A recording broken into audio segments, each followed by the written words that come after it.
যার অন্তরে সরিষা পরিমাণ অহংকার থাকবে সে ব্যক্তি জান্নাতে যাবে না।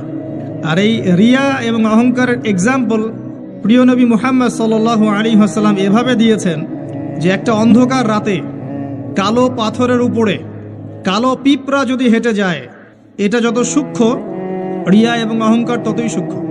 নিজের অজান্তেই নিজের মধ্যে চলে আসবে, আপনি বুঝতে পারবেন না। যেটা আমরা ছেড়ে এসেছি 1400 বছর আগে, ওটাই ইসলাম।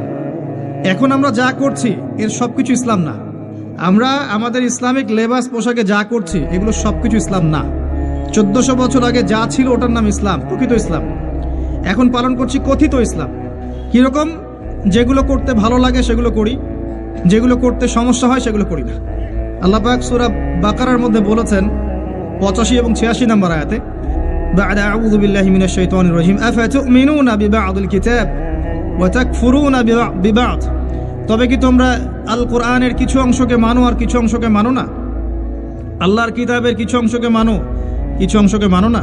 ফামা জাযাউ মান ইয়াফআলু যালিক ইল্লা খিজিয়ুন ফিল হায়াতিদ দুনিয়া। যারা এমন কাজ করবে, আল্লাহর কিতাবের আল্লাহর বিধানের কিছু অংশকে মানবে, কিছু অংশকে মানবে না, তাদের জাযা বা প্রতিদান হচ্ছে এই দুনিয়াতেই আল্লাহ পাক তাদেরকে লাঞ্ছিত করে দিবেন। বলেন নাউযুবিল্লাহ। ওয়া ইয়াউমাল কিয়ামাহ ইউরাদ্দুনা ইলা আশাদ্দিল আযাব। আর কিয়ামতের মাঠে তাদেরকে সবচেয়ে মর্মান্তিক শাস্তি দেওয়া হবে। আবারও বলেন নাউযুবিল্লাহ।